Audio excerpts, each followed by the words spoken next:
अच्छा जी, तो अब बेसिकली ये मई जून 2017 है, पेपर 41। ठीक है।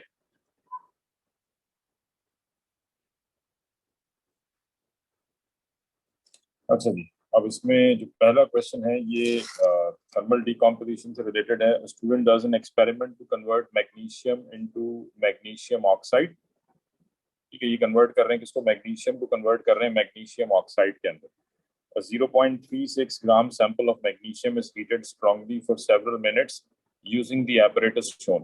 तो मैग्नीशियम को आप हीट कर रहे हैं, कन्वर्ट एक्सपेरिमेंट क्या है कि basically want to convert magnesium into magnesium oxide. ठीक है, इसको स्ट्रांगली हीट कर रहे हैं ताकि एयर में मतलब जो ऑक्सीजन मौजूद है, ये मैग्नीशियम है। Magnesium will react with oxygen to form magnesium oxide. So name apparatus A and apparatus B। जी, apparatus A क्या है? What is the name of apparatus A?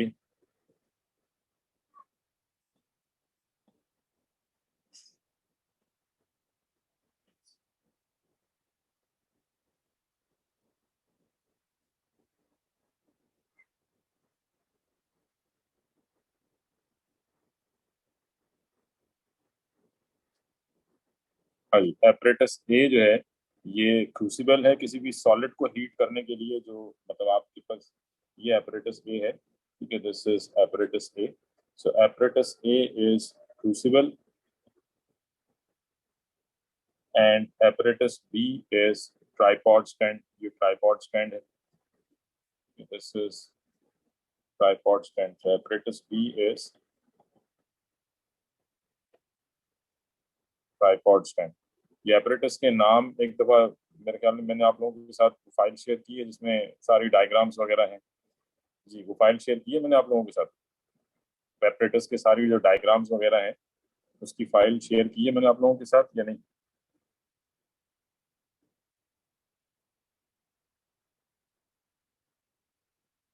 जी, तो उसमें से एक दफा सारी जो भी जितनी भी डायग्राम्स हैं तो वो सारी एक दफा अच्छी तरीके से देख लीजिएगा ताकि आपको apparatus जो है वो जहन में हो। सॉलिड के लिए कौन से apparatus हैं, लिक्विड में कौन कौन से apparatus आ जाते हैं। ठीक है, तो ये क्रूसिबल और ट्राइपॉड स्टैंड हो गया।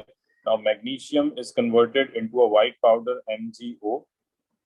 The expected mass of magnesium oxide is 0.60। ठीक है, यानी obviously when we react magnesium with oxygen present in the air, so this would form magnesium oxide, so the mass of solid would increase because magnesium is gaining oxygen, so that means mass would increase, and they're saying that the expected mass expected rise in mass was 0.60. The student found that 0.55 gram of MgO is produced in the experiment.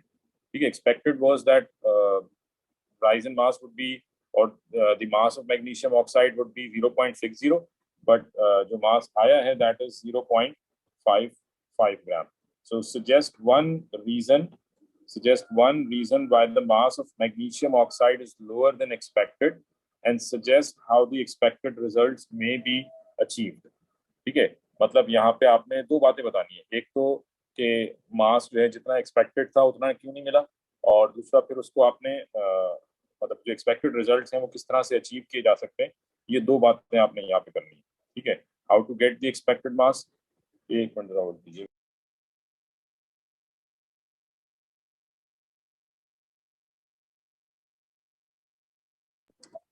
ठीक है जी, तो ये expected मास जो है ये क्यों नहीं आया, पहली बात तो हमें ये बतानी है कि why the mass of magnesium oxide is lower than expected. So lower than expected क्यों होगा? ऑब्वियसली रिएक्शन अपनी कंप्लीशन तक नहीं गया होगा। नॉट ऑल, यानी आप सिंपल ये कह सकते हैं कि जो मैग्नीशियम है इसको आपने ज्यादा टाइम तक हीट नहीं किया। ठीक है, मतलब जितनी देर इसको हीट करना है, जितनी देर रिएक्शन होना है, जितनी देर में रिएक्शन कंप्लीट होना है, आपने इसको सारा का सारा रिएक्शन जो है वो कंप्लीट नहीं हुआ। So magnesium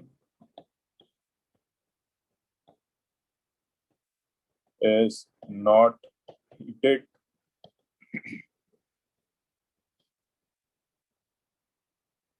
completely.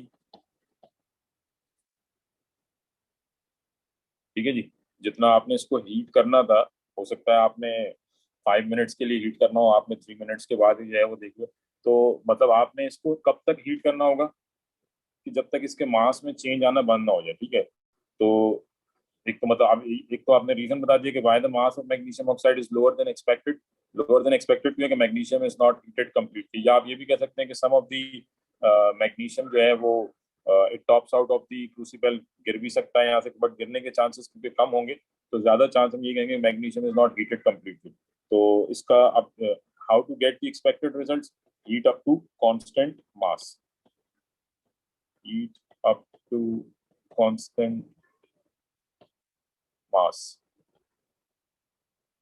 मतलब अप टू कांस्टेंट मास का मतलब क्या है कि लेट सपोज आपने इसको हीट किया, ठीक है, इनिशियली लेट्स जस्ट से कि initially the mass of magnesium was 0.4 ग्राम।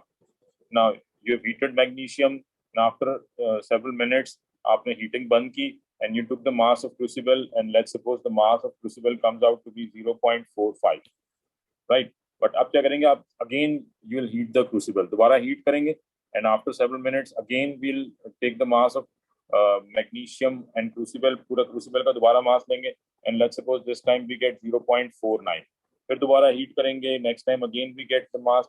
तो आप जब तक हीट करते रहेंगे जब तक 2-4 बार आपको सेम मास ना मिल जाए। So heat up to constant mass का मतलब क्या है कि आपने एक दफा हीट किया, आपको लेट सपोज 0.60 ग्राम्स मिला, फिर थोड़ी देर इसको हीट किया, फिर दोबारा चेक किया तो अगेन 0.60 आ रहा है, तो इसका मतलब जितना रिएक्शन होना था कंप्लीट हो गया। तो heat up to constant mass. जी क्लियर है ये?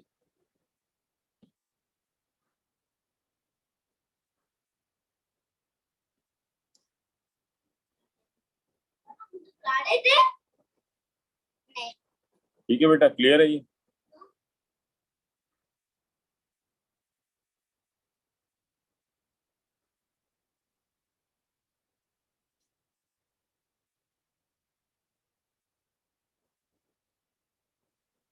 अच्छा जी, नेक्स्ट है the student does a similar experiment using 0.36 grams of zinc instead of 0.36 grams of magnesium, right?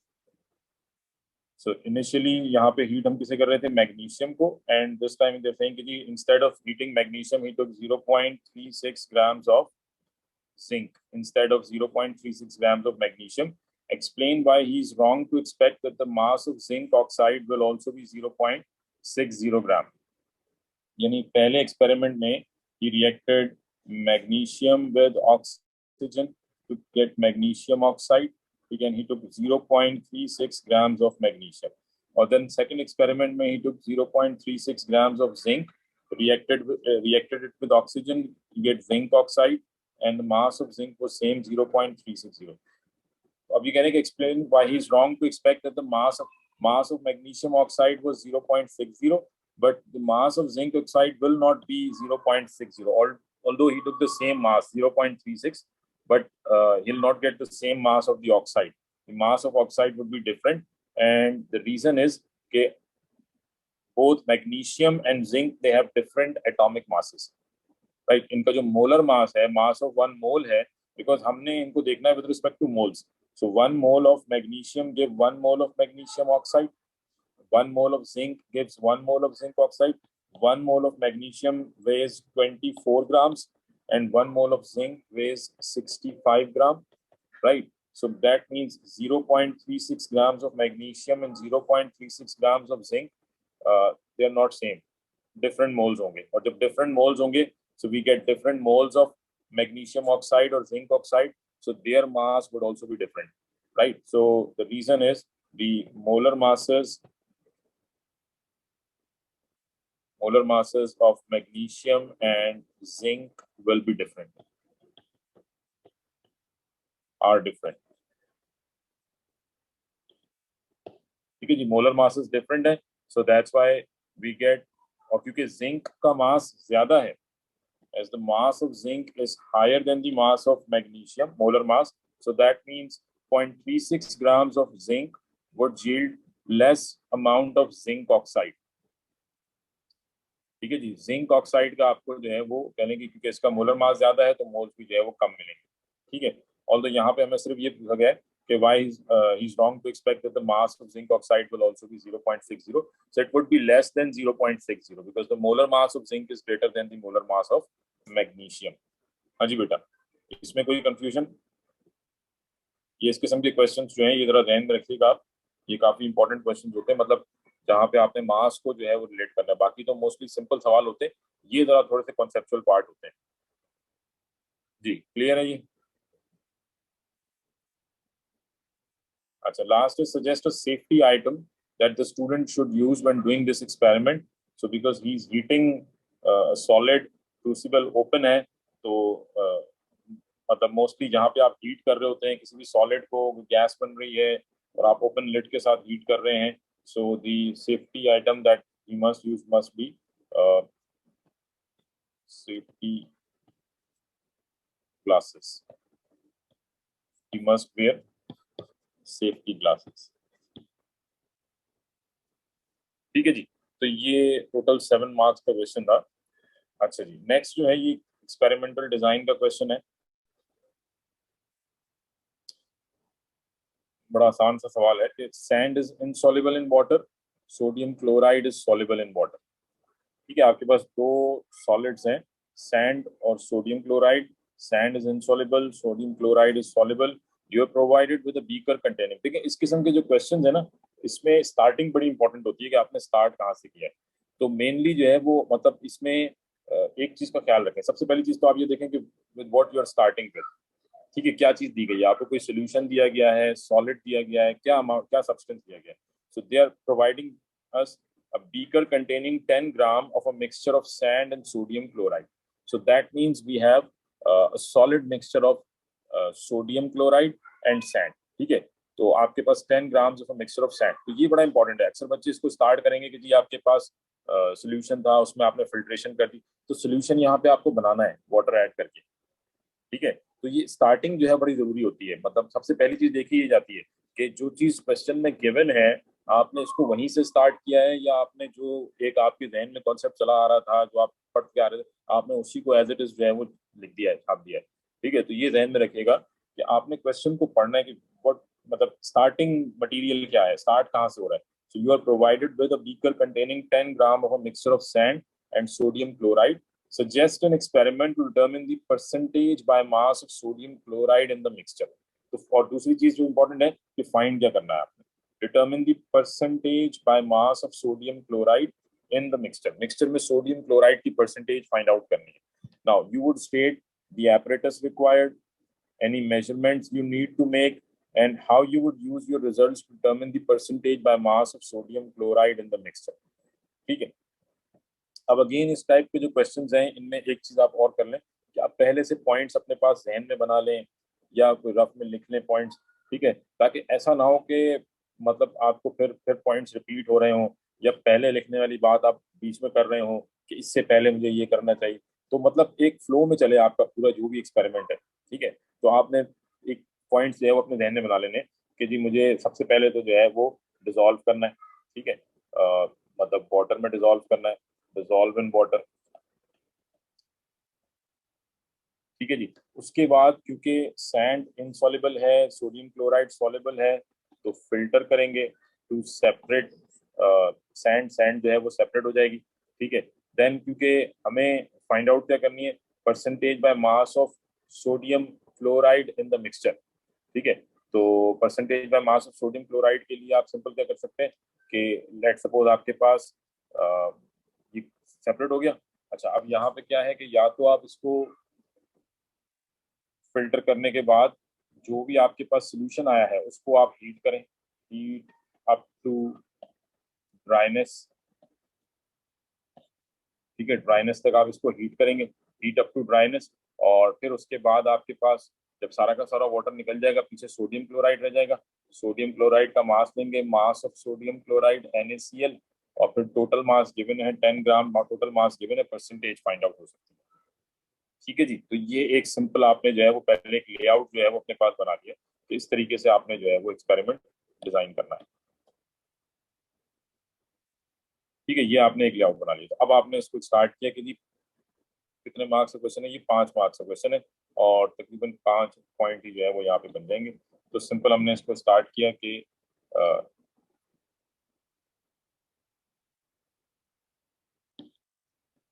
Beaker and और water in it, and add a mixture of NaCl and sand। ठीक है, अब इसको आप स्टर कर सकते हैं या हीट कर सकते हैं। जल्दी अगर डिसॉल्व करना है तो हीट द मिक्सचर और heat to dissolve sodium chloride. NaCl को आपने डिसॉल्व कर दिया, ठीक है जी। Once it is completely dissolve then filter the solution to collect aqueous NaCl as filtrate। ठीक है, फिल्टर करेंगे to collect the aqueous NaCl as filtrate। NaCl जो है ये आपको फिल्ट्रेट के तौर पर मिल जाएगा। एंड देन फिर उसके बाद जब ये आपको फिल्ट्रेट के तौर पर मिल गया then pour the filtrate in evaporating dish and heat up to dryness। heat up to dryness, ठीक है जी। once all the water evaporates we try sodium chloride। Now last में आपने परसेंटेज के लिए जो है, जहां भी आपको भी इस किस्म का क्वेश्चन आया है कि आपने परसेंटेज फाइंड आउट करनी है तो वहां पे या परसेंटेज या प्योरिटी, तो वहां फॉर्मूला मेंशन करना जरूरी है। तो लास्ट में कह देंगे कि जी percentage of sodium chloride, how to find the percentage of sodium chloride, that would be mass of NaCl divided by mass of mixture which was 10 gram into 100। तो यहाँ से आपके पास परसेंटेज ऑफ NaCl आ जाएगी। तो ये आपने कंप्लीटली जो है वो इसको क्वेश्चन को सॉल्व कर लिया जी। ठीक है, मतलब देखें ये सिंपल क्वेश्चन है, मेरा नहीं ख्याल कि इसमें कोई किसी को प्रॉब्लम होगी, बट मेन चीज है लिखना, कि आपने इसको लिखना किस तरीके से। ठीक है, 5 मार्क्स गेन करने हैं आपने, ये 5 मार्क्स का क्वेश्चन है। तो इसमें अगर 2-3, क्योंकि अगर सीक्वेंस खराब करेंगे तो मार्क्स इसमें ज्यादा भी जा सकते हैं। तो इसमें पहले से सीक्वेंस अपने ध्यान में बनाए कि आपने किस तरह से इसको लिखना है, कहाँ से स्टार्ट करना है, स्टार्टिंग पॉइंट क्या है, फाइंड क्या करना है, कैसे फाइंड आउट होगा, ये भी पहले से ध्यान में बना लें कि कौन कौन सी रीडिंग्स लेनी है आपको। ठीक है जी। तो ये जब आप 4-5 इस किस्म के सवाल लिखेंगे, उससे सॉल्व करेंगे, तो आपको आइडिया होता जाएगा। समझ आइए ये बात, इसमें किसी को कोई क्वेश्चन?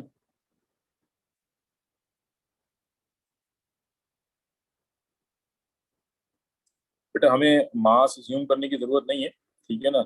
हमने बस जस्ट जनरल जो है वो कह दिया कि जी मास लेना है, ठीक है। तो हमने कोई assumptions के साथ जो है वो नहीं, एपरेटस अलग से मेंशन करने की आपको जो है वो ऐसा वो क्वेश्चन में मेंशन होता है। आप अगर लिखना चाहें तो लिख दें, क्योंकि आपने प्रोसीजर लिखा है, प्रोसीजर में आपने एपरेटस के नाम लिखे तो वो काफी है। ठीक है, जो आप प्रोसीजर लिख रहे हैं तो उनमें जो है वो एपरेटस मेंशन होगा। इवेपोरेटिंग डिश आपने ली, फिल्ट्रेशन की, तो वो ऑब्वियसली फिल्टर पेपर के थ्रू होगी। ठीक है, तो कोई अलग से, क्योंकि जितनी स्पेस है आपने उसी स्पेस के साथ देखना होता है। ठीक है, हाँ जी, इसमें किसी को कोई कंफ्यूजन? क्लियर है यहाँ तक बात?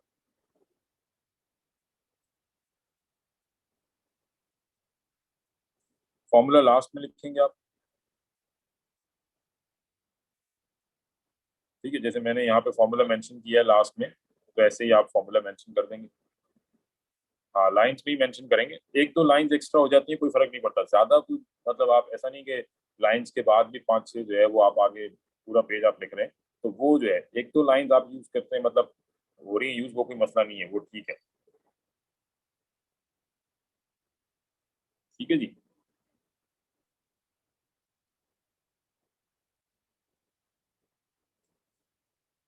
तो ये आपके पास क्वेश्चन हो गया। अच्छा जी, नेक्स्ट जो है ये थोड़ा सा एक्सपेरिमेंटल डिटेल से रिलेटेड क्वेश्चन है। ठीक है, एपरेटस की थोड़ी सी नो हाउ होनी चाहिए यहाँ पे आपको। तो a sample of ethanoic acid can be prepared in the apparatus shown। हाँ जी, कौन सा रिएक्शन है ये? what is the name of this chemical reaction? जी कोई बताएगा what is the name of this chemical reaction? ये आपके पास मेंशन है, इथेनॉल है। a sample of ethanoic acid can be prepared in the apparatus shown। so what is the name of this oxidation of alcohol? ठीक yes oxidation, oxidation fractional distillation तो बेटा process है ना, but यहाँ पे जो मैं रिएक्शन की बात कर रहा हूँ, रिएक्शन कौन सा है, अल्कोहल ऑक्सीडाइज हो रहा है, ठीक है। यहाँ पे आपके पास अल्कोहल है ethanol which is reacting with acidified aqueous potassium manganate oxidizing agent and alcohol is converting into ethanoic acid, ठीक है। अब यहाँ पे डायग्राम क्या है, अगर हम प्रोसेस की लेबलिंग करें तो ये आपका बॉइलिंग फ्लास्क है,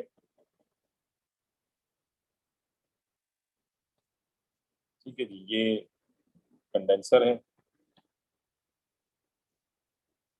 अच्छा, अब नेम एपरेटस सी, तो एपरेटस सी का आपने नाम दे दिया कि जी एपरेटस सी, खाली कंडेंसर लिख दें या लाइबिक कंडेंसर लिख दें, this is condenser. What is the purpose of apparatus C जी, what is the purpose of apparatus C?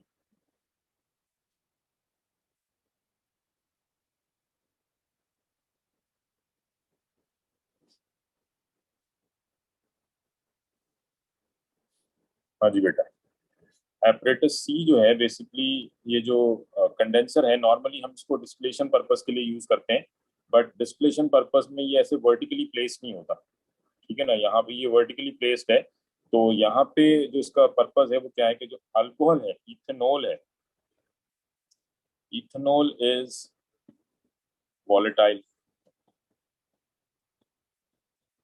Volatile means that it can easily evaporate at room temperature, right? So if it evaporates at room temperature, that means at high temperature we are heating this reaction mixture. So at high temperature there are high chances कि alcohol जो है it would evaporate, ठीक है, ये evaporate होगा, और evaporate होगा। अब अल्कोहल जो है ये स्मॉल हीटिंग पे थोड़ा सा भी आप इसको हीट करेंगे तो starts evaporating, but reaction would start after a certain period of time, ठीक है। तो रिएक्शन जो है वो कुछ देर के बाद स्टार्ट होना है। अब रिएक्शन स्टार्ट होने से पहले ही अल्कोहल जो है वो इवेपोरेट होना शुरू हो जाता है, तो आपने अल्कोहल को जो है वो बॉइलिंग फ्लास्क में रखना है, तो उसके लिए आप कंडेंसर जो है वो वर्टिकली प्लेस करते हैं। तो यहाँ पे इसका मकसद क्या है कि जो भी अल्कोहल आप कह लें कि वेपराइज होके कंडेंसर में आएगा, कंडेंसर में क्योंकि कोल्ड वाटर मौजूद है, तो कंडेंसर इसको कंडेंस करके दोबारा से बॉइलिंग फ्लास्क में भेज देगा। अगेन अल्कोहल जो है वो वेपराइज ऊपर जाएगा, कंडेंस होकर दोबारा नीचे आ जाएगा, ठीक है। तो ये बेसिकली आप क्या कर रहे हैं कि जो भी अल्कोहल है जो अनरिएक्टेड फ्लास्क को लीव करने की कोशिश कर रहा है, उसे आप दोबारा फ्लास्क में लेकर आ रहे हैं। इसके लिए हम एक प्रॉपर टर्म यूज करते हैं जो कि आप आगे लेवल्स में पढ़ेंगे, ठीक है। This is known as reflux to avoid the removal of the reactants which are volatile, ठीक है। तो बेसिकली एपरेटस सी का यहाँ पे पर्पस क्या है, why we are using the apparatus C, to return the और to make sure alcohol does not leave the flask unreacted, ठीक है जी। या आप सिंपल कह दें कि जी to return unreacted alcohol into the boiling flask. जी क्लियर है बेटा ये पॉइंट?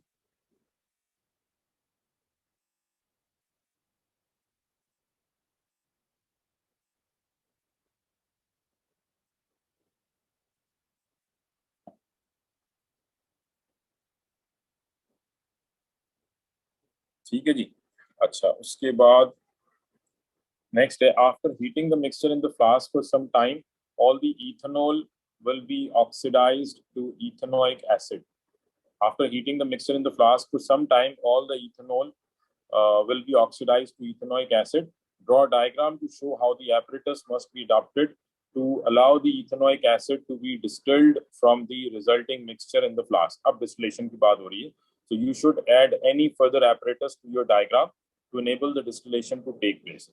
So अब अगर आपने distillation करनी है, so distillation के लिए आप क्या करेंगे, तो यही जो आपके पास असेंबली थी, इसको हम थोड़ा सा जो है वो आप कह लें कि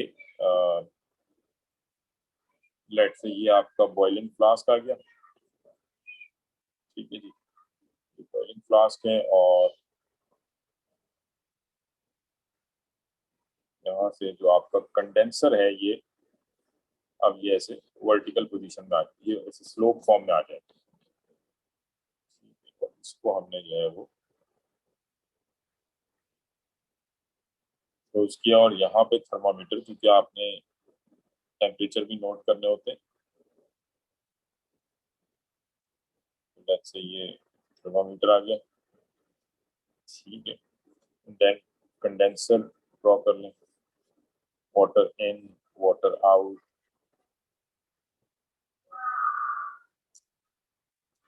this is water in, this is water out. ये जो आउटर जैकेट है कंडेंसर का, इसमें लिक्विड वाटर फ्लो करेगा, ठीक है। यहाँ पे हमारे पास रिएक्शन मिक्सचर मौजूद है जिसे हम हीट कर रहे हैं। और लास्ट इसमें पार्ट था कि you should add any further apparatus to your diagram to enable the distillation to take place. So at the end आपने यहाँ पे कंडेंसर के साथ जो है वो रिसीविंग फ्लास्क जो है वो जोड़ना है। रिसीविंग फ्लास्क है, receiving flask must be open so that pressure जो है वो रिलीज होता है। तो ये आपके पास असेंबली आ जाएगी फॉर द डिस्टिलेशन पर्पस, ठीक है जी। डिस्टिलेशन में आपको ये करना पड़ेगा। क्लियर है ये?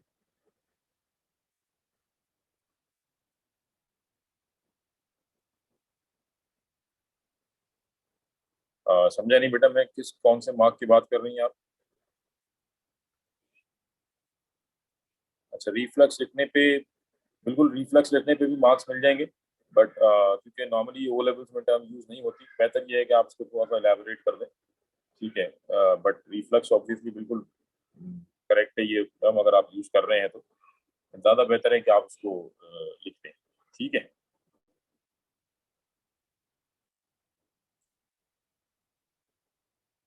अच्छा जी, तो ये डायग्राम होगी। The boiling point of ethanoic acid is 118 degree centigrade, suggest which compound in the final reaction mixture will be the first to distill over and the temperature at which it distills. So which compound will in the final reaction mixture will be the first to distill over? अब देखें final reaction mixture, basically यहाँ पे reaction क्या हो रहा है? Reaction यहाँ पे किसके दरमियान था कि ethanol C2H5OH reacts with certified KMNO4, ठीक है जी। Alkaline acidified aqueous KMNO4, acidified aqueous KMNO4। So यहाँ से आपको क्या मिलता है? एसिड मिलता है CH3COOH, जो कि डिसॉल्व होता है वाटर में। So this is the final reaction mixer in which we contain ethanoic acid and water, ठीक है। सो बेसिकली आपके पास इथेनोइक एसिड बन रहा है और वाटर बन रहा है। तो अब यहाँ पे आपसे जो क्वेश्चन पूछा जा रहा है,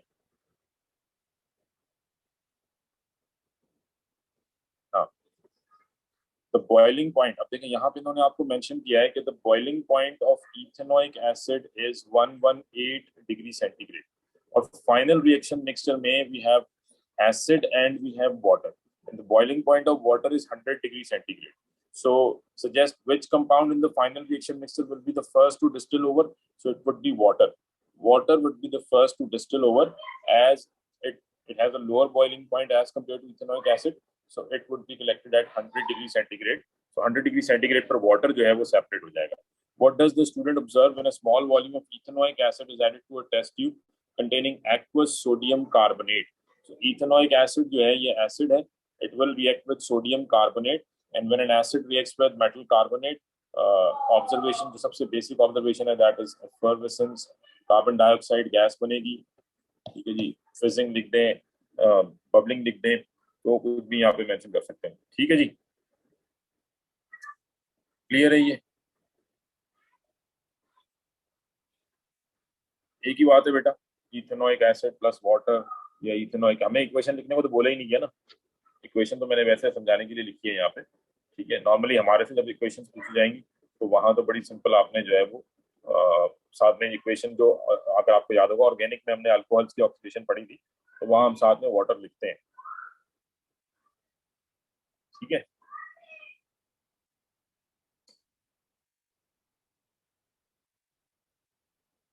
अच्छा जी, now the next part of the question is,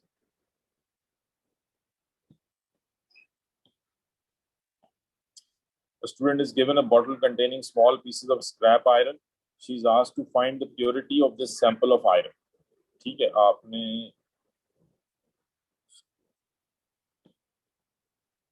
कर दें, पहले बच्चों को पढ़ाया,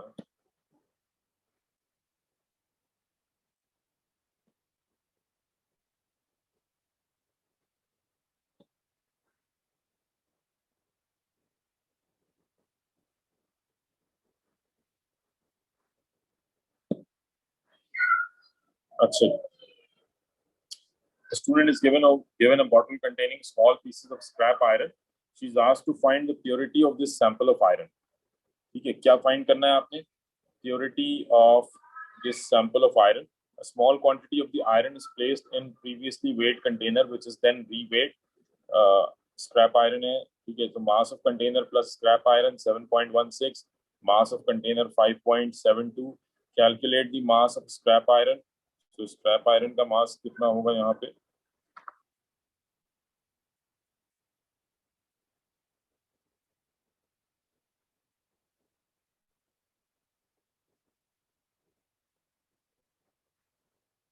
7.16 minus 5.72, 1.44. ठीक है जी. The iron is placed in a conical flask and excess dilute sulfuric acid is added. Iron is placed in a conical flask and excess dilute sulfuric acid is added. The flask is warm and the iron reacts with the sulfuric acid to produce Fe2+. यानी आपने क्या किया कि iron is placed in a conical flask, Fe, and excess dilute sulfuric acid is added, H2SO4. The flask is warm and the iron reacts with the sulfuric acid to produce Fe2+. So suggest why the flask is warm. क्यों heat किया आपने flask को?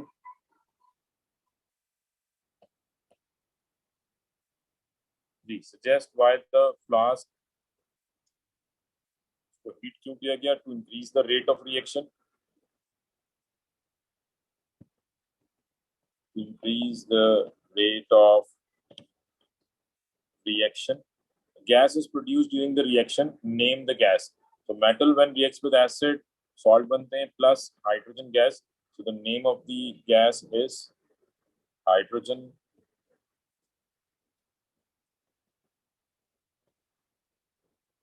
Hydrogen gas. Give a test and observation to identify this gas. Hydrogen gas का test जो है वो आपने लिखना है. तो सिंपल, मेरे ख्याल में सबको याद होगा हाइड्रोजन गैस का test. Place a lighted splint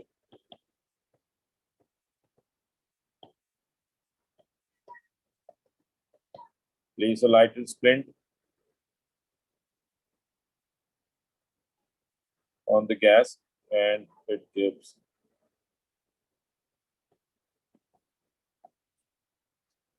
it extinguish with top sound. ठीक है जी. This is the test for the hydrogen gas. हाँ जी, ठीक है, ये टेस्ट हो गया हाइड्रोजन गैस का. ठीक है, नेक्स्ट है when all the iron has reacted, the resulting solution is cooled and made up to 250 centimeter cube with distilled water. This is solution S. यानी when all the iron has reacted, जब ये जो आपके पास reaction होगा iron का और sulphuric acid का, तो ये आपके पास आयरन सॉल्ट बन रहा है, हाइड्रोजन गैस तो रिलीज हो जाएगी. ठीक है, पीछे आयरन सॉल्ट बनेगा एक्वस. तो ये जो आयरन सॉल्ट बन रहा है इसकी बात हो रही है. When all the iron has reacted, the resulting solution is cooled and made up to 250 centimeter cube with distilled water. This is solution S. In which apparatus should S be prepared? तो आप 250 centimeter cube बना रहे हैं, dilute solution बना रहे हैं. ठीक है, dilute solution बना रहे हैं by adding distilled water. So whenever we are making a dilute solution, this must be made in volumetric flask.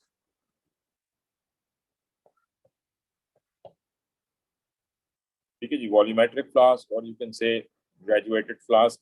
ठीक है, सो ये बस सिंपल ध्यान में रखें कि हमेशा डाइल्यूट सॉल्यूशन कंसंट्रेटेड को डाइल्यूट में कन्वर्ट करने के लिए वॉल्यूमेट्रिक फ्लास्क जो है वो यूज होता है. 25 centimetre cube of S is transferred into a conical flask. So ये जो आपने सॉल्यूशन बनाया है, let's suppose this is our volumetric flask. ठीक है, ये वॉल्यूमेट्रिक फ्लास्क है. इसमें आपने जो है वो 250 सेंटीमीटर में इस तरह से मार्किंग होती है, तो मार्क तक आपने इसको फिल कर लिया. लेट्स से ये 250 का वॉल्यूमेट्रिक फ्लास्क था. Now 25 centimetre cube of S is transferred into a conical flask. इसमें से आपने 25 सीएम क्यूब ट्रांसफर किया कॉनिकल फ्लास्क में, which apparatus should be used to transfer 25 cm cube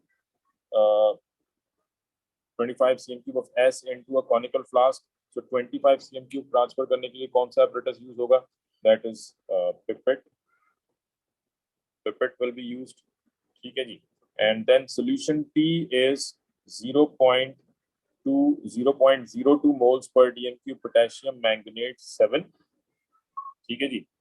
aqueous potassium manganate 7 is purple। ठीक है, ये colour आपको मालूम है। अब burette is filled with tea। tea is run into the conical flask containing S। ठीक है, conical flask में S मौजूद है, आयरन का सोल्यूशन, डाइल्यूटेड सोल्यूशन। उसमें आपने टी जो है वो ट्रांसफर करना शुरू किया फ्रॉम द burette, और टी जो है ये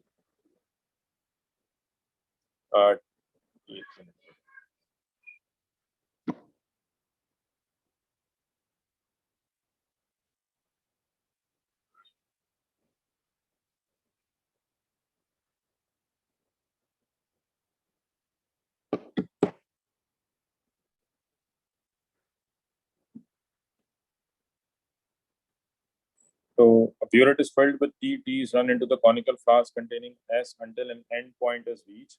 What color in the solution is the solution in the flask at the end point?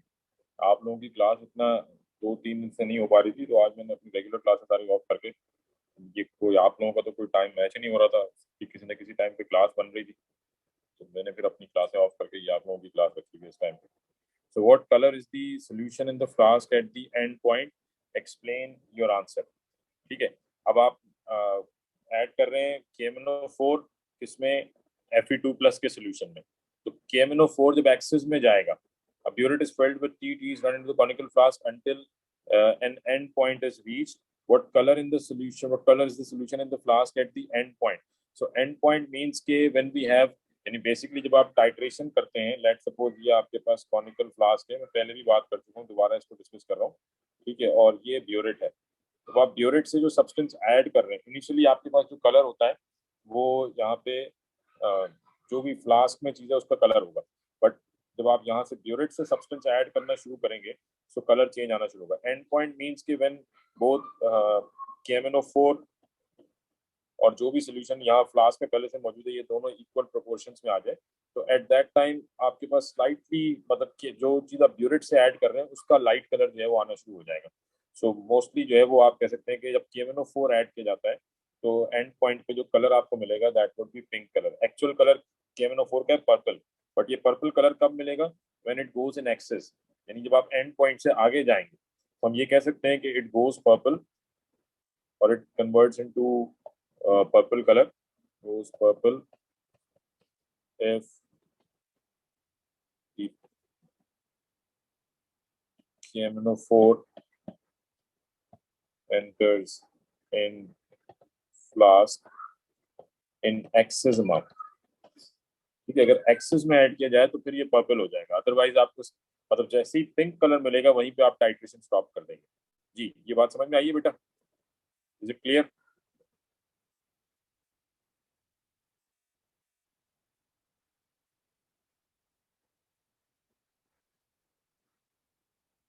ठीक है जी, सबको क्लियर है? इसमें कोई कंफ्यूजन किसी को?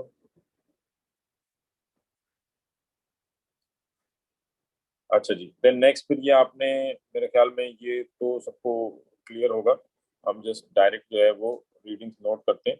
तो 3 टाइट्रेशंस की गई हैं। अच्छा, याद रखने में बार बार कहता हूँ, जो आप यहाँ पे जो भी ब्यूरेट की रीडिंग्स लिखते हैं ये हमेशा अप टू 1 डेसिमल प्लेस होनी चाहिए।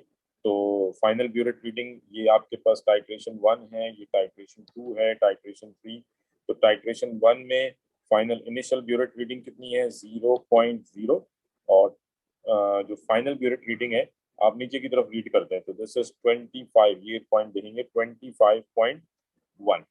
ठीक है जी, 25.1। देन एक्सपेरिमेंट 2 में इनिशियल रीडिंग है 4.2 एंड फाइनल रीडिंग है 28.1 2 3 4 5 6 28.6। Then 12.5 and 37.1। ठीक है। So volume of T used per centimetre cube, volume of T कैसे निकलेगा? Final minus initial, final minus initial करेंगे, so we get volume of T, so this would be 25.1, 24.4 and 24.6। Best titrations again मैं पहले भी बात कर चुका हूँ, जिनके दरमियान मैक्सिमम डिफरेंस 0.2 का हो।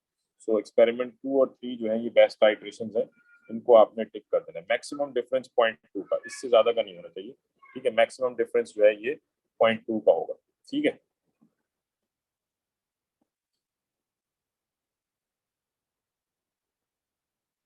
अच्छा जी, tick the best titration results, given these results the average volume of T required is, average volume of T वो आपने सिंपल दोनों को ऐड करके 2 से डिवाइड कर देना, so that would be 24.5, this is the average volume.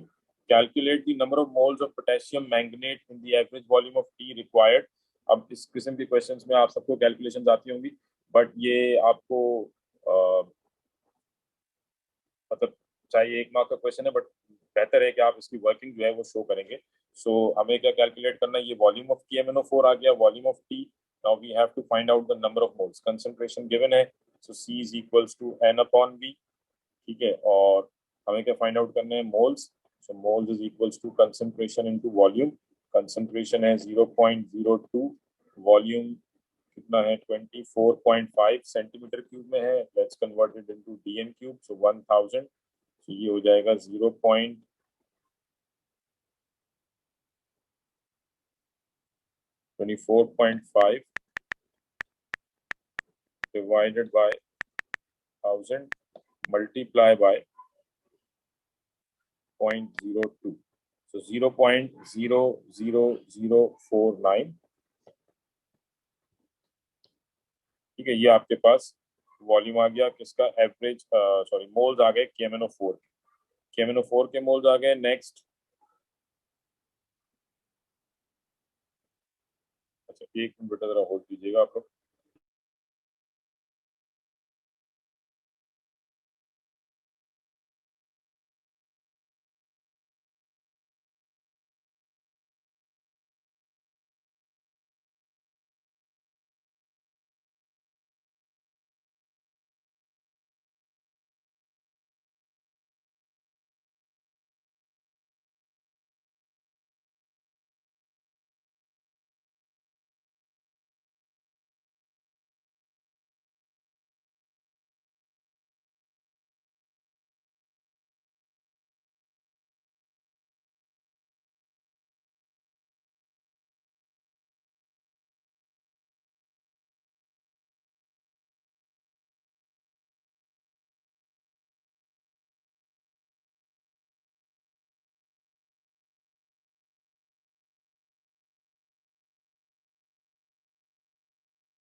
अच्छा जी बेटा,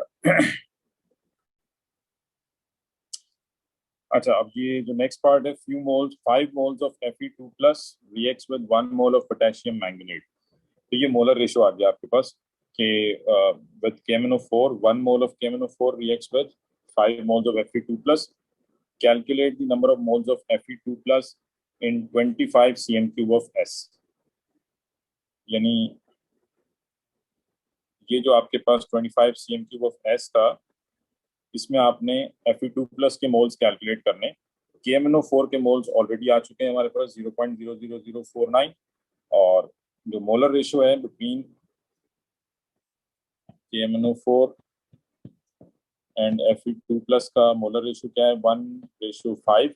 सो दैट मीन्स जो भी KMnO4 के मोल्स आए हैं उसको मल्टीप्लाई बाय 5 कर देंगे, तो 0.00049 multiply by 5, so that would be 0.00245। Calculate the number of moles of Fe2 plus in 250 cm³ of S। ये जो अभी आपने मोल्स निकाले हैं ये कितने वॉल्यूम में है, ये 25 cm³ में है। बट जो एक्चुअल सोल्यूशन था वो कितना था, 250। आपने 250 में से 25 एक्सट्रैक्ट किया था। सो ये जो मोल्स आए हैं 0.00245, they are basically in 25 cm³। Now they're asking us for the number of moles in 250 cm³ of S. So just simply हम कह सकते हैं कि in 25 cm³ number of moles are 0.00245। So अब आपने वॉल्यूम कितना कर दिया, 250, मतलब 10 टाइम्स रेज किया है। सो नंबर ऑफ मोल्स भी 10 टाइम्स बढ़ जाएंगे। या फिर आप रिलेट कर सकते हैं कि 0.00245 ये कितने वॉल्यूम में है, 25 में है। सो 250 में कितने मोल्स होंगे, तो 10 टाइम्स बढ़ गए। तो जस्ट सिंपल जो भी आंसर है उसको मल्टीप्लाई बाय 10 कर देंगे, तो that would be 0.0245। Calculate the mass of Fe2 plus in 250 cm³ of S। ये आ गए मोल्स इन 250 cm³। सो मास कितना होगा, mr, mole is equals to given mass upon mr। Moles कितने हैं, 0.0245, 0.0245। मास फाइंड आउट करना है, एमआर मेंशन है 56। 56 से मल्टीप्लाई हो जाएगा, multiply by 56, that is 1.372। and then using your answer to A and J, calculate the percentage purity. What was A? A was the mass of scrap iron. अब आपने क्या find out करना था, she is asked to find the purity of the sample of iron. This sample of iron कितने percent pure है। तो आप कह रहे हैं कि स्क्रैप आयरन का मास था 1.44, और स्क्रैप आयरन में आयरन का मास कितना है, 1.372। तो कितने परसेंट प्योर हो गया। प्योरिटी का फॉर्मूला क्या है, percentage purity is equals to mass of pure substance upon mass of impure multiply by 100। तो मास ऑफ प्योर कितना है, 1.372। मास ऑफ इम्प्योर कितना है, 1.44, जो ए में आया, multiply by 100। So 1.372 divided by 1.44, 0.95 multiply by 100। so that is 95.2 or 95.3, round off कर दें, so that would be 95.3%। जी क्लियर है बेटा, इसमें कोई कंफ्यूजन। मेरे ख्याल में ये क्वेश्चन आपने काफी दफा सॉल्व किए होंगे, बट मैं फिर भी जो है वो एक दफा इसको पूरा सॉल्व करना चाह रहा था। ठीक है, कि स्टिल अगर किसी को इसमें कोई कंफ्यूजन हो तो क्लियर हो जाए। ठीक है, सबको क्लियर है। जी, राउंड ऑफ ना भी किया तो सही है, क्योंकि इसमें कोई मेंशन नहीं है कि आपने कितने सिग्निफिकेंट फिगर्स पे देना है। ठीक है, तो कोई इशू नहीं है इसमें। अच्छा जी, नेक्स्ट क्वेश्चन पे चलते हैं। नेक्स्ट क्वालिटेटिव एनालिसिस का क्वेश्चन है, student is given compound M which contains a cation and an anion. He does the following test to identify the two ions. ठीक है, basically the student is given a compound M. The compound M which contains a cation and an anion. He does the following test to identify the two ions. A sample of M is dissolved in water. The solution is colorless. Suggest what conclusion can be made. Ji, colorless solution है, तो इससे क्या conclusion आएगा। आपको आपने सिर्फ compound को पानी में डिसॉल्व किया and we get a colourless solution. So इससे कंपाउंड के बारे में क्या कंक्लूजन मिलेगा।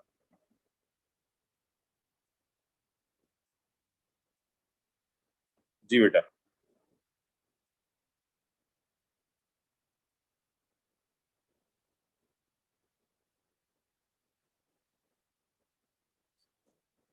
जी, नॉट अ ट्रांजिशन एलिमेंट। ये जो ट्रांजिशन एलिमेंट्स के कंपाउंड होते हैं ये कलर्ड होते हैं, और नॉन ट्रांजिशन एलिमेंट्स के जो कंपाउंड होते हैं कलरलेस होते हैं। So if we get a colourless solution, if we get a colorless solution, that means M is a compound of non-transition element. M is a compound of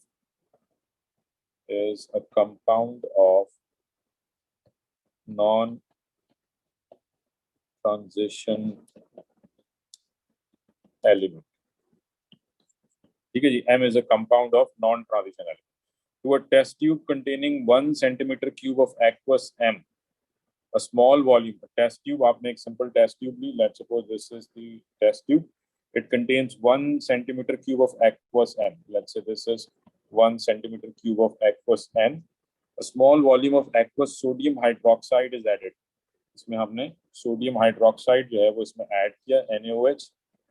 So on adding NaOH, a white PPT is formed. We get white precipitates. ठीक है जी, इसमें आपको white precipitates जो हैं ये मिलना शुरू हुए. So we get white precipitates. The precipitates is soluble in excess, dissolve हो गए, they get dissolved. ये सबसे important point आ गया यहाँ पे कि the precipitate get soluble. So in aqueous sodium hydroxide suggest two cations which could be present in M. So now we have how many non-transition elements, ions do we have in our cations list? Al3 plus, Zn2 plus, Ca2 plus. ठीक है जी, ये तीन cations हैं total, ये तीन cations हैं which can give white PPT in few drops of NaOH. और if the PPT get dissolved, calcium का जो PPT है वो डिसॉल्व नहीं होता है. PPT of calcium does not get dissolved. So that means if the PPT is dissolving, so either it is aluminum or it is zinc. ठीक है, simple ये टेस्ट आपको याद होने चाहिए. So suggest two cations which could be present. So this could be Al3 plus because dissolve हो गया है, or it could be Zn2 plus. जी, किसी को कोई कंफ्यूजन इसमें?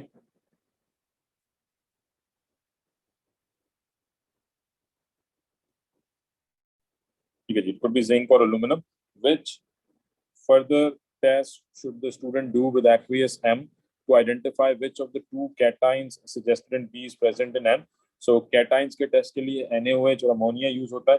So NaOH आपने टेस्ट कर लिया, अब कंफर्मेशन के लिए he would add aqueous ammonia NH3. aqueous ammonia would be added, और aqueous ammonia ऐड करने पर अब किस तरह से कंफर्म होगा कि एल्यूमिनियम है या जिंक है? तो उसके लिए आपने ऐड किया, अगर जिंक आयन है तो it gives a white PPT. ठीक है, और एल्यूमिनियम आयन है तो वो भी वाइट पीपीटी देगा एक्सेस में फ्यू ड्रॉप्स के अंदर, बट इनसॉल्युबल इन एक्सेस होगा. एल्यूमिनियम का जो पीपीटी है वो डिसॉल्व नहीं होगा, जिंक का पीपीटी डिसॉल्व हो जाएगा. तो ये सिंपल ध्यान में रखें.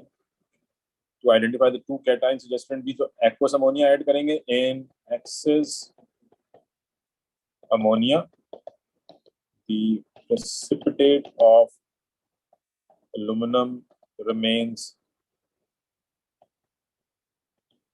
insoluble, but the precipitate of zinc get dissolved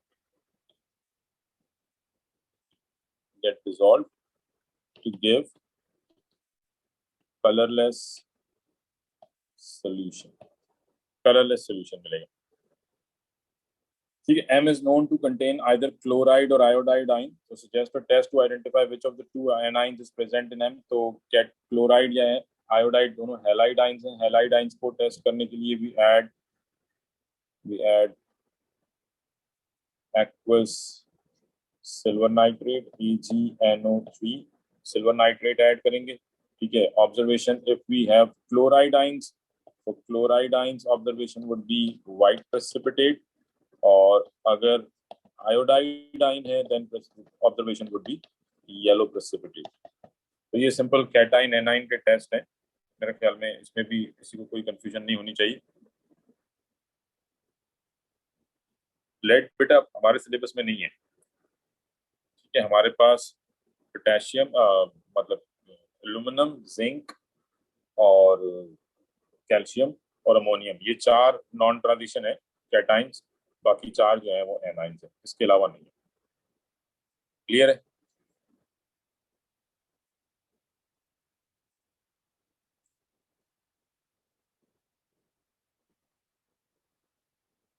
ठीक है जी।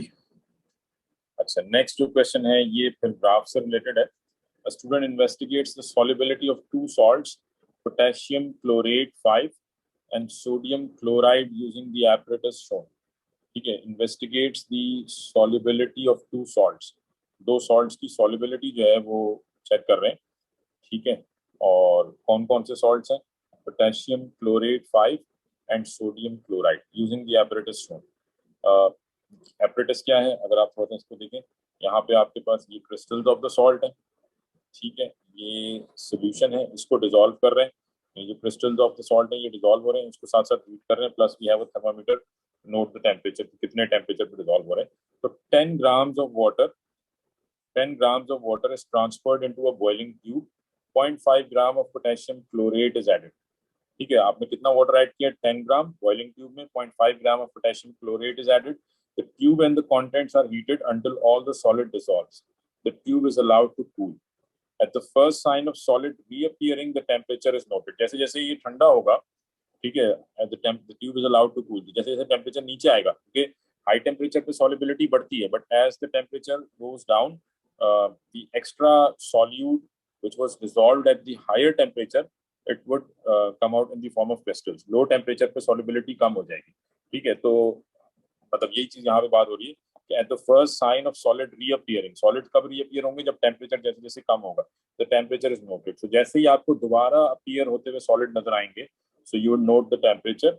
This experiment is repeated using 1 gram, 2 gram, 3 gram and 4 grams of potassium chlorate.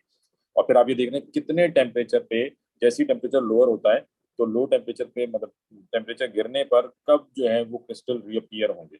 The diagram shows part of the thermometer stems giving the temperature at which the solid appears. ठीक है, so when we took 1 gram of potassium chlorate, solid reappears at around 30,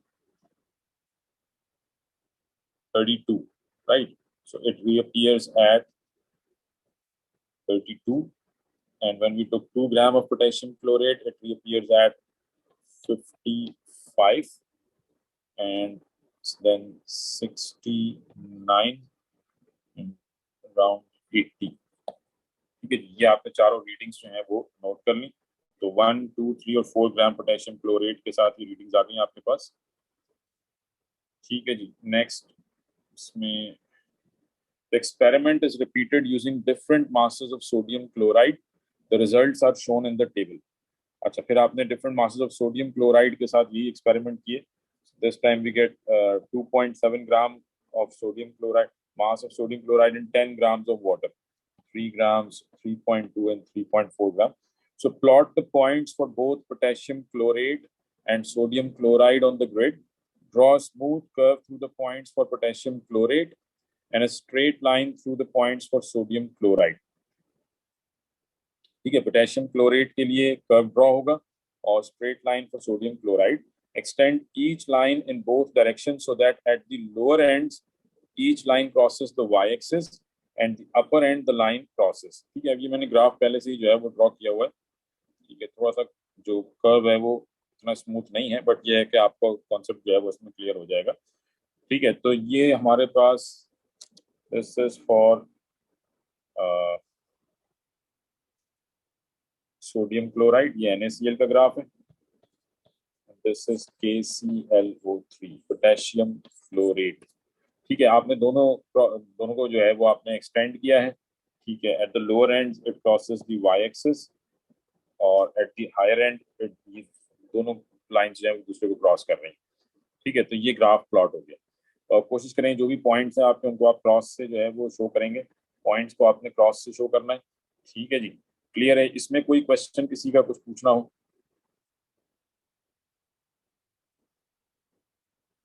हाँ जी बेटा, graph के हवाले से कोई question कुछ पूछना हो? क्लियर है चीज?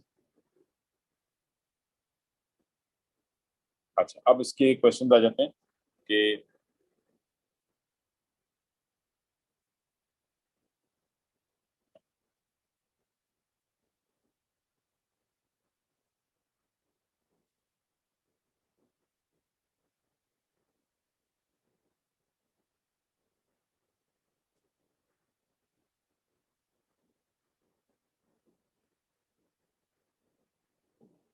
ठीक है, तो use your graph to answer the following questions. What mass of each compound is dissolved in 10 gram of water at 0 degree centigrade. वो जो आपने एक्सटेंड किया था, y एक्सिस को आपने क्रॉस किया था, तो 0 डिग्री सेंटीग्रेड पर आप देखना चाह रहे हैं. तो at 0 degree centigrade, this is 0 degree centigrade. 0 degree centigrade पर KClO3 जो है, ये आपके पास अगर आप देखें तो ईच ब्लॉक जो है ये किसको रिप्रेजेंट कर रहा है, 0.1 को. तो दिस इज अराउंड 0.5. ठीक है, दिस इज 0.1, 0.2, 0.3, 0.4, 0.4. ठीक है जी, so this is 0.4. Potassium chlorate 0.4 and sodium chloride जो है ये कितना है, दिस इज 2.5 और 2.55 यू कैन से. ठीक है, तो मेरा थोड़ा सा प्लॉट भी जो है वो अगर आप देखें तो ये सही तरीके से जो है वो इसको एक्सटेंड नहीं किया गया, बट ये है कि ये अराउंड 2.55 और 2.6 जो है मैं यहाँ पे लिखता हूँ, क्योंकि मेरा जो ग्राफ है वो थोड़ा सा नीचे जा रहा है. तो ये 2.6 जो है वो हम लिख देते हैं. ठीक है, और the solubility of a salt is defined as the maximum mass of salt that will dissolve in. अब देखें ये सॉल्युबिलिटी की डेफिनेशन है. The solubility of a salt is defined as the maximum mass of salt that will dissolve in 100 gram of water at a given temperature. कि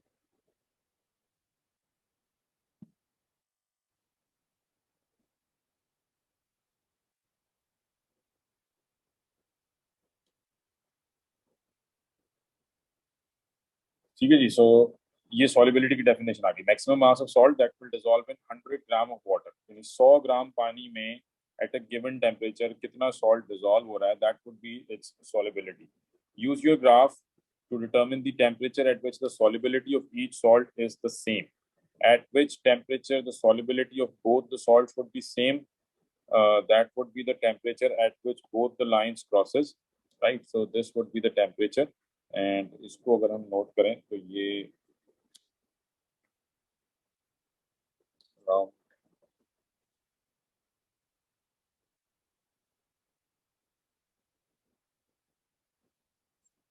जी, तो ये this is 72, around 74 or 75 I can say. 75. So this would be 75 degree centigrade. ठीक है, इसमें थोड़ा बहुत margin होता है आपके पास 1 डिग्री प्लस माइनस का. Calculate the solubility of both potassium chlorate and sodium chloride at the temperature you have given in 1. The solubility of both potassium chlorate. Calculate the solubility of potassium chlorate and sodium chloride at the temperature you have given in 1. तो कितना dissolve हुआ at that temperature, अगर हम देखें तो यहाँ पे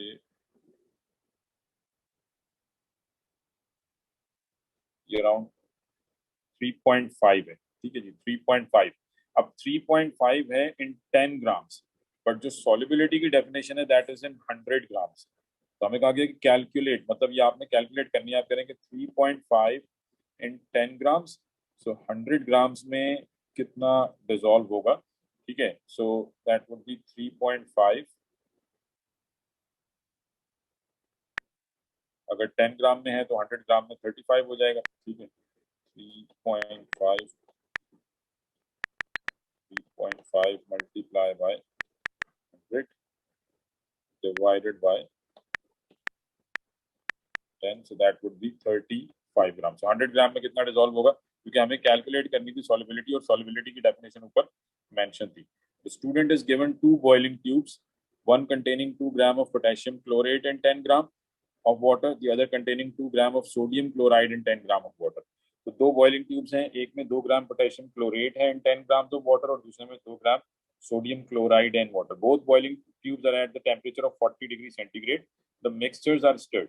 use your graph to describe the contents of each tube. Potassium chlorate 2 gram potassium chlorate है एट 40 डिग्री सेंटीग्रेड. तो हम देखते हैं 40 डिग्री सेंटीग्रेड पर पोटेशियम क्लोरेट डिसॉल्व कितना होता है. सो this is 40 degree centigrade. 40 degree centigrade पर कितना डिसॉल्व हो रहा है, अराउंड 1.3 और समथिंग. तो इसका मतलब देयर वुड बी स्टिल आपके पास कितना है 2 ग्राम, बट डिसॉल्व कितना हो रहा है 40 डिग्री पे पोटेशियम क्लोराइड अराउंड 1.3. सो अब क्वेश्चन क्या है कि use your graph to describe the contents of each tube. So potassium chlorate के केस में we can say that both solid, क्योंकि सारा का सारा डिसॉल्व नहीं हुआ, so both solid and liquid are present. Both solid and liquid are present. ठीक है जी. And in case of sodium chloride को अगर हम 40 डिग्री पे देखते हैं, so this is above 3, ये 2 है और 40 पे तो ऑलरेडी जो है वो आप देख रहे हैं 3 से भी ऊपर जा रहा है. So that means all the solid would dissolve. ठीक है जी. So we get a colorless solution. No solid remains. By referring to your graph, compare the effect of increasing the temperature on the solubility of each salt. ठीक है, temperature बढ़ाने का solubility के ऊपर क्या effect होगा. अब ये 2 मार्क्स का क्वेश्चन है. ठीक है, तो as we can see that as we are raising the temperature, temperature बढ़ने पर solubility NaCl की भी बढ़ रही है, solubility of NaCl increasing and the solubility of KClO3 is also increasing, but the solubility of KClO3 increases more with the rise in temperature as compared to the solubility of NaCl. जो graph है वो ये show कर रहा है कि KClO3 की जो solubility है वो ज्यादा तेजी से बढ़ रही है. तो हम सिंपल कह सकते हैं कि the solubility